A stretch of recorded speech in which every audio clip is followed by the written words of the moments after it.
Welcome to the deep dive. Today, we're getting into something really fascinating, this idea of tiny habits and how they can lead to, well, pretty big personal growth. Okay, let's unpack this. So our mission here, really, is to figure out how these super small daily actions, seriously, some take less than 5 minutes, how they can stack up to make a real difference. Financially, mentally, emotionally. We're looking through the sources to find those actionable steps. Yeah. The stuff you can actually use for building wealth and just general well-being. Yeah, and what's great about the source material is it's not talking about boring finance stuff, spreadsheets and complicated terms. Right. It's all about these smart, simple daily things, habits.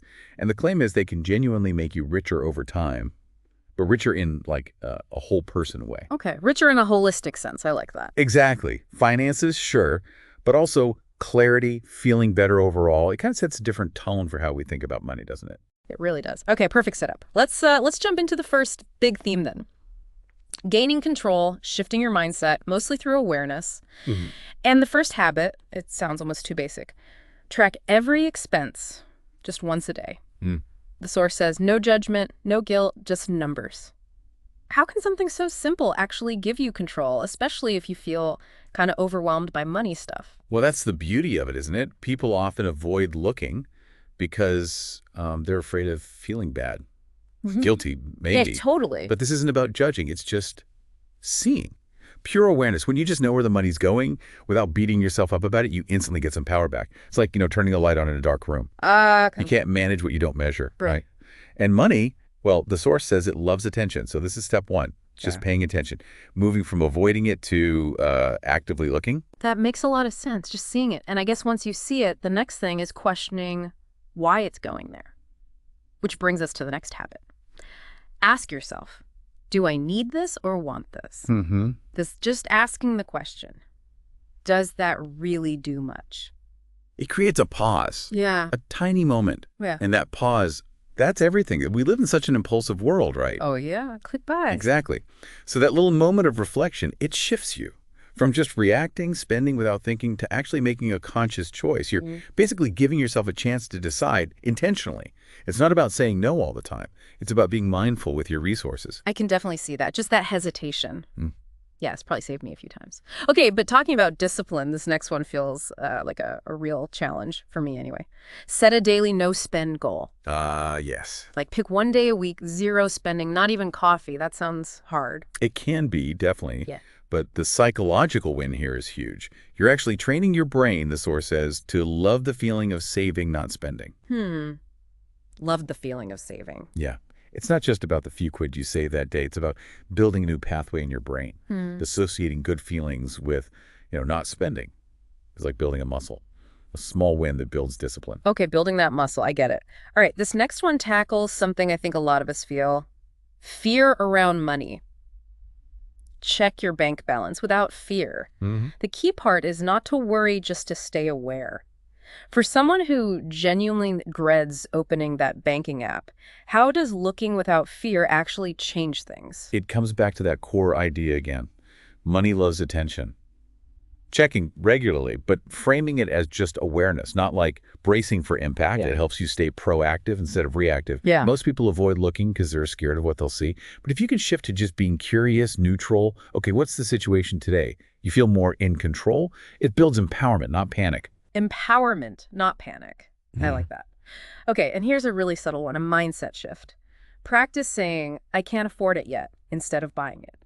That little word, yet, the source really emphasizes it. It's powerful. But if someone's really struggling, doesn't saying, I can't afford it yet, just feel like a polite, no, maybe still a bit deprived. Yeah. How does yet really change the psychology? That's a great question. And yeah, the initial feeling might still be disappointment, but yet is crucial because it changes the whole story you tell yourself. It shifts from I can't, which feels permanent and limiting. Like a dead end. Exactly, to I can't right now, but maybe later. It turns a scarcity mindset, thinking I'm poor, I'll never have this, into a planning or growth mindset.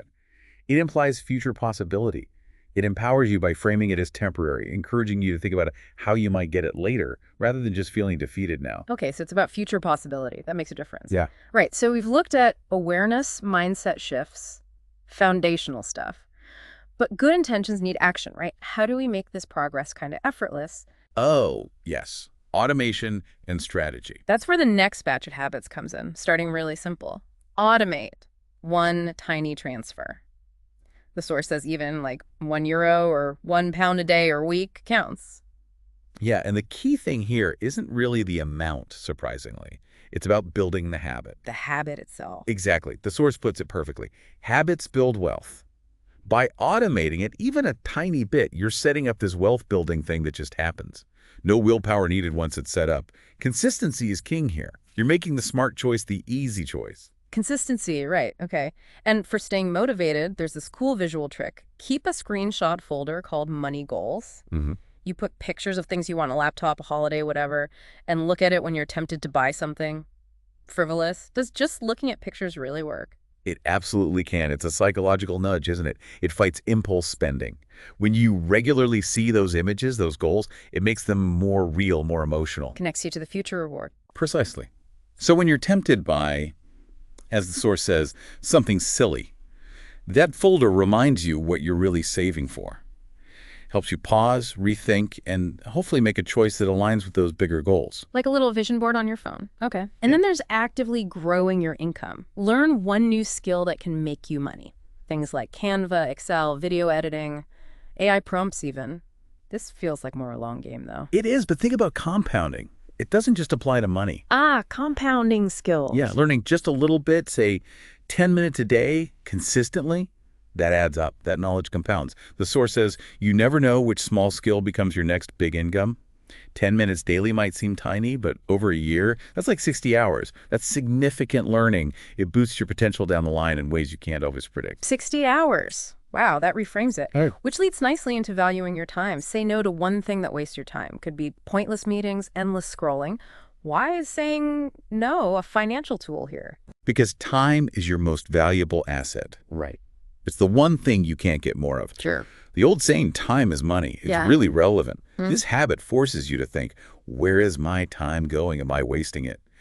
Saying no to time wasters frees up that time for things that actually move you forward. Okay. Learning that skill, planning finances, starting a side hustle, even just resting so you're more productive later. Every no to waste is a yes to something better. Okay, protecting your time. Got it. All right, let's shift gears slightly.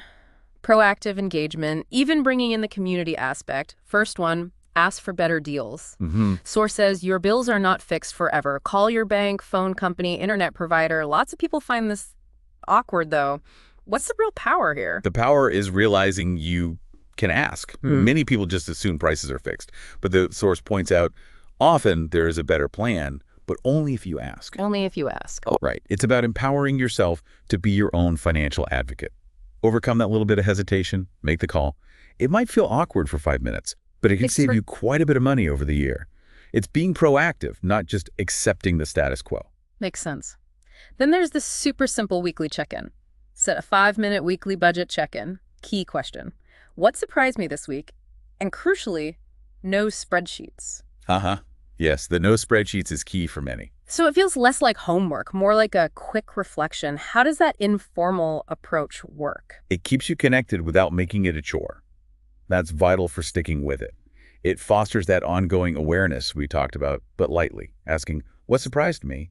Helps you spot patterns, understand your habits, and make small adjustments easily, all without getting bogged down in detailed accounting. It's agile. Agile awareness. I like that. And I love how these habits aren't just about the numbers. This next one. Celebrate free things you love, like a walk, talking to a friend, watching a sunset. How does appreciating free stuff make you richer? It taps into a really important insight. Rich people know joy doesn't always cost money.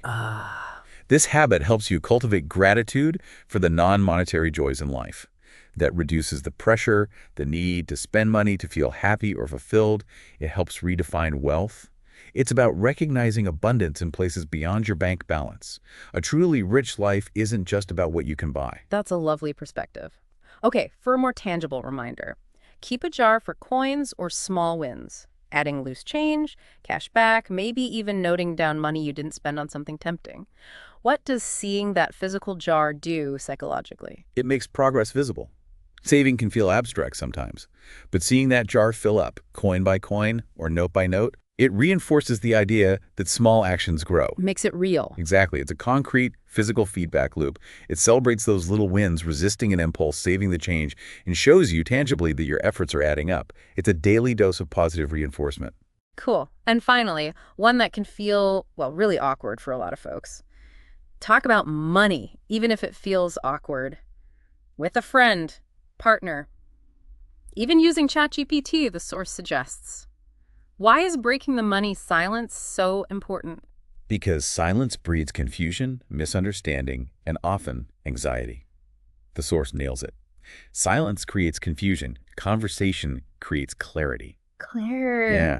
Opening up dialogue about money, your goals, your struggles, even just sharing tips leads to better understanding.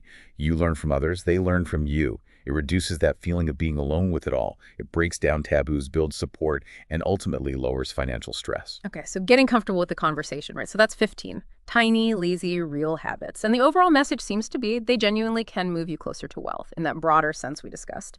And the core takeaway feels really encouraging. You don't have to be perfect. You don't need to be rich already. You just need to start acting like someone who takes care of their money, even in small ways. Exactly. And what's really striking when you look at them all together is how they connect. They show the power of compounding, not just money, but positive actions. Yeah. It's not only about building financial health, it's about building emotional resilience too. A proactive approach to life, getting a sense of control. Each little habit makes the next one easier, creating this upward spiral towards, well, genuine holistic wealth. A virtuous cycle. Love it. And the source leaves us with this great thought. Fluency is a habit. Wealth is a habit. Yeah. Confidence is a habit. You can start small. You can start today. So maybe the thing to think about as you go about your day is, what's one single small habit? Maybe even from this list, maybe something else entirely. What could you start today to begin building that future you want?